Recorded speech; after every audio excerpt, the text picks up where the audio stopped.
नमस्कार दोस्तों, amazing facts में आपका स्वागत है। दोस्तों, असम भारत का एकमात्र ऐसा राज्य है जो भारत के 6 राज्यों से बॉर्डर शेयर करता है। इसके अलावा भी असम वो राज्य है जो पूरे भारत को उत्तर पूर्व के राज्यों से जोड़ता है। और असम की ऐसी बहुत सारी बातें हैं जो कि काफ़ी हैरान करने वाली है। तो आज मैं बताने वाला हूँ असम के बारे में कुछ ऐसी बातें जो शायद आप नहीं जानते। 1826 से पहले असम बर्मा का एक हिस्सा था और बाद में जाकर यह ब्रिटिश इंडिया का हिस्सा बना। 1950 से पहले त्रिपुरा और मणिपुर को छोड़कर उत्तर पूर्व भारत के ज़्यादातर राज्य असम का हिस्सा हुआ करता था। ब्रिटिश भारत के दौरान से ही चाय उत्पादन में असम का काफ़ी दबदबा रहा है और आज के दिनों में असम पूरे भारत में चाय का सबसे बड़ा उत्पादक है। भूपेन हजारिका सेतु नदी के ऊपर बनाया गया भारत का सबसे लंबा ब्रिज है जो कि लोहित नदी के ऊपर बनाया गया है। असम में स्थित काजीरंगा पार्क भारत का मशहूर नेशनल पार्क है जो कि एक सींग वाला राइनो के लिए पूरे भारत में जाना जाता है।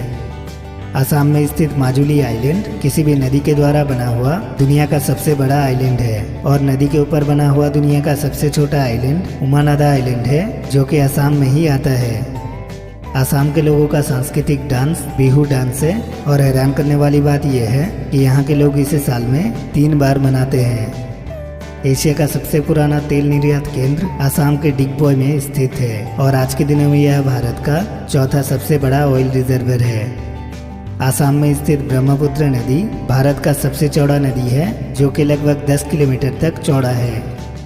असम का ज़्यादातर हिस्सा 2 वैलियों के द्वारा घिरा है। पहला है ब्रह्मपुत्र वैली और दूसरा है बराक वैली। सबसे चौंकाने वाली बात यह है कि असम के दिमा हसाओ डिस्ट्रिक्ट में एक ऐसा गांव मौजूद है जहां पे काफ़ी सारे पक्षी इस रास्ते से गुजरते समय खुदकुशी कर लेते हैं। असम भारत का एक ऐसा राज्य है जहां पे सबसे ज़्यादा बांग्लादेश से आए हुआ शरणार्थी रहते हैं। असम का अर्थव्यवस्था उत्तर पूर्व भारत में सबसे बड़ा होने के बावजूद इसका नाम भारत के सबसे गरीब राज्यों में से गिना जाता है और असम का प्रति आदमी इनकम सालाना सिर्फ 60,000 है जो कि भारत में 26वें स्थान पर आता है। असम में बोडो संप्रदाय के लोगों की आबादी सिर्फ 12 से 13% है, लेकिन फिर भी यहाँ के बोडो संप्रदाय के लोग असम को 2 हिस्से में तोड़कर बोडोलैंड की मांग करते हैं, जबकि यहाँ में असामियों की मात्रा लगभग 48% और बंगालियों की मात्रा लगभग 27% के आसपास है। असम में रहने वाले लोगों में 61% हिंदू, 34% मुसलमान और 3.5% ईसाई रहते हैं। असम में मामला बोडोलैंड का हो या फिर अन्य दूसरे कारणों का, लेकिन यहाँ के ज़्यादातर मुसलमान और ईसाई अपने आप को असुरक्षित महसूस करते हैं।